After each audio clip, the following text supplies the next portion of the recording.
Okay, here we go. So we're going to look at a problem on thermal stresses. Okay, so this is our example number 2.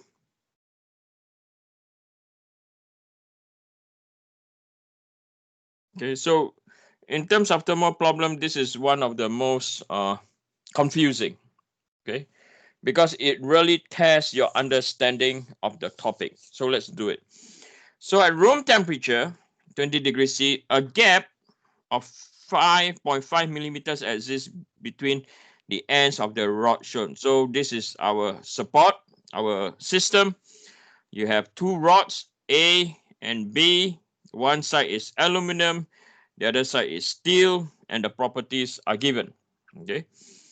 So at a later time, when the temperature has reached 140 degrees, determine the normal stresses in the aluminum and the change in length in the aluminum rod. Okay, so we want to find the stresses, right? And then the change in length. So as I said, this is going to be a temperature change. So the stresses that we're going to see is going to be what? A temperature increase. We're going to see compressive stresses. Okay, we're not seeing tensile. We'll see compressive what? Stresses. Okay. The confusing thing about this question is this gap. Okay, is this gap. So we're going to see the gap. So I'm going to draw a response. So what this gap is. Okay, so I'm going to sketch out. Let's see what the gap does. Okay, so on the x-axis is our gap. Okay, so this is our gap. Right, then our x-axis is our stress.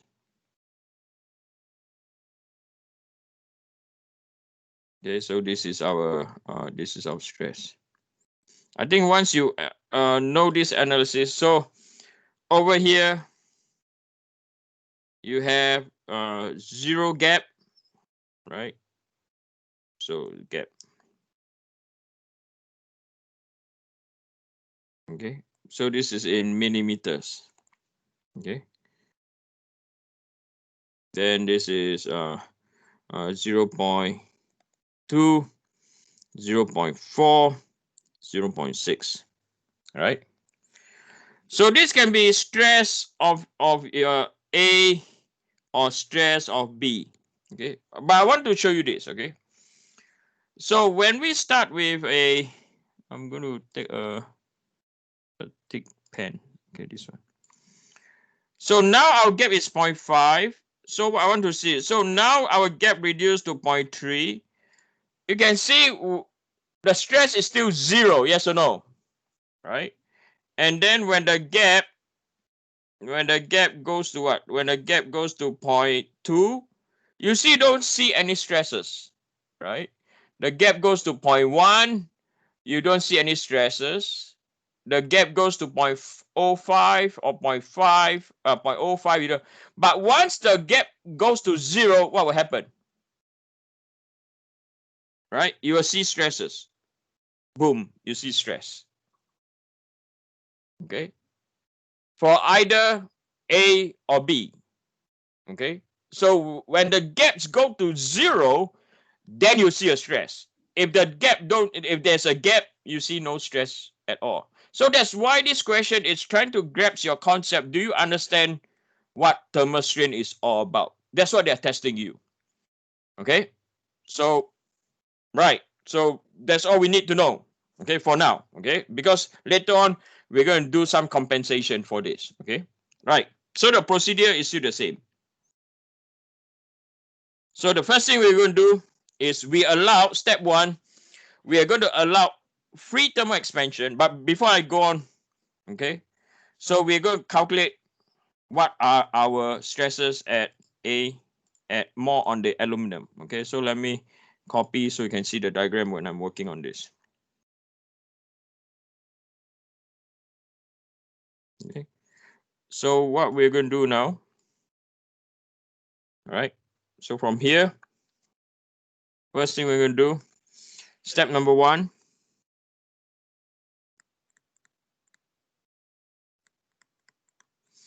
We're going to allow free expansion.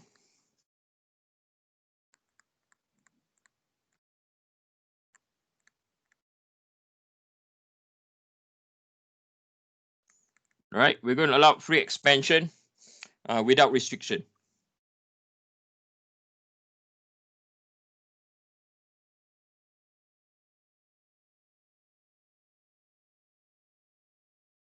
So what do I mean by that? Okay, so this is our rod A, right? So this is our point A, and there's no rod in front. We're going to allow it to what? Expand. Okay, we're going to allow it to expand. Okay, we're going to calculate, right? We're going to calculate. We are going to allow it to expand, and we're going to calculate delta T for aluminum. We're just going to allow it to expand. Okay, so we're going to write delta T aluminum. Okay, ALU. So this will become to equal to alpha change in temperature multiplied by L0. Okay, so alpha for aluminum is 23 times 10 to the power minus 6. Temperature change, so origin is going to be heated up to 140. So 140 minus by 20. 20 is your reference, and then the length is equal to 0.3. Okay, so this will be equal to 23 power minus 6 times by 120 times by 3. So it's equal to 828 or 0.828 positive 0.828 times 10 to the power minus 3 meters. Okay, then we're going to do the same for stainless steel. Okay, allow free expansion. So we just take out our stainless steel. So B, right? And then we allowed it to expand. Right, we allowed it to expand. Right.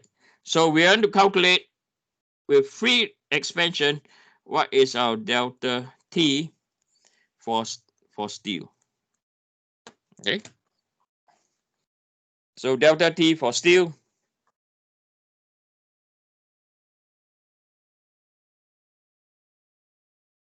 So this will be equal to 17.3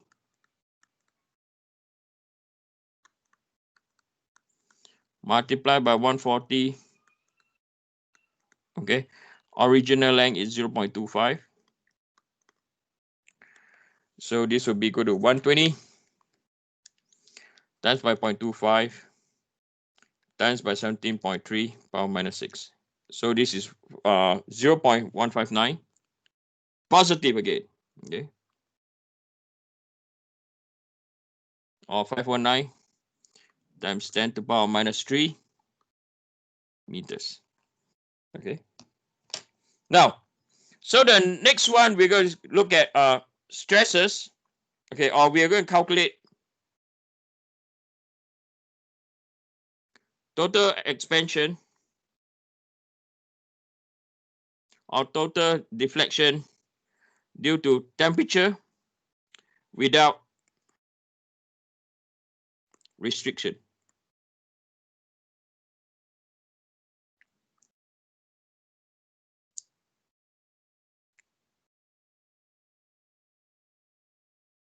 So this will be equal to 0.828 times 10 to the power minus 3, right? Plus by 0.519 times 10 to the power minus 3. Okay. So 0.828 power minus 3 plus by 0.519 power minus 3. So this is equal to 1.347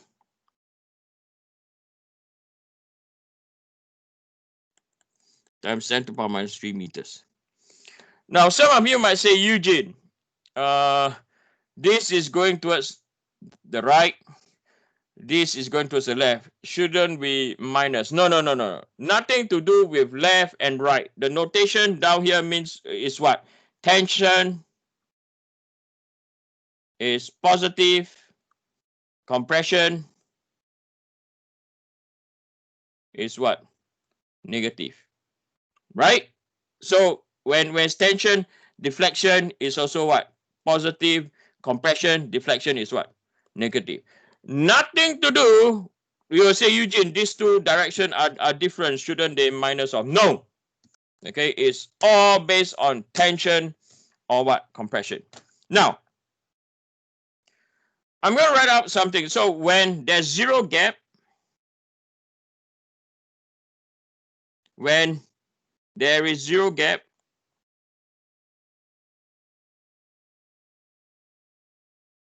okay, when there's zero gap,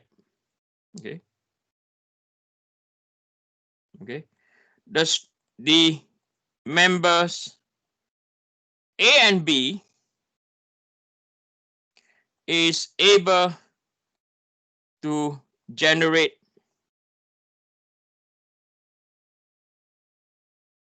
stresses, right, when the thermal strain or deflection due to temperature is equal to what? 1.347. So the thermal strain from 0 to 1.347 times 10 minus 3, it will generate what? You can see the stress. But this is because of what? Zero gap. Means, i.e., if the question starts like this, right? If the question starts like this, gap is equal to 0, right? Then we start to increase the temperature, right? So you will see the stresses start on gap. When there's immediately when there's temperature change, you get stresses already. Okay, but that is not our case. Okay, so when gap is 0.5 millimeters, right? So now we have a gap. Right, we have a gap. Right, now we have a gap of 0.5 millimeters. So when you put in heat or when the temperature increase,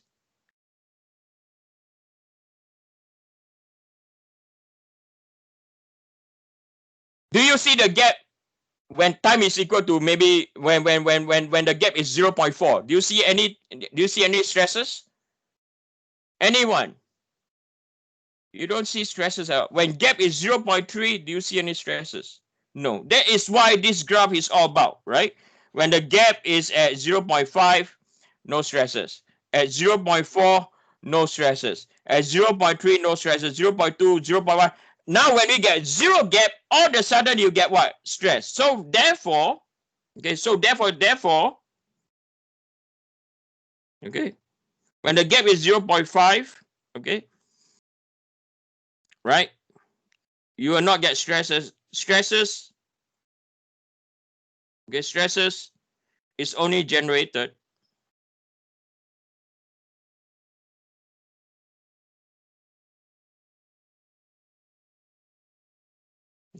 for, so you get your delta T is equal to 1.347 times 10 to the power minus 3 minus by 0.5 times 10 to the power minus 3. So you have to take off the what? 1.347 power minus 3 minus 0.5 power minus 3. So you only will see stresses at 0.847 times 10 to the power minus 3 meters. Does that make sense? Okay, so you have to take it off. I don't see any, some of you write no. Okay, so now let me explain again. So for this problem, we have a gap. Okay, we have a gap. So when we start putting heat in, right, like free expansion. So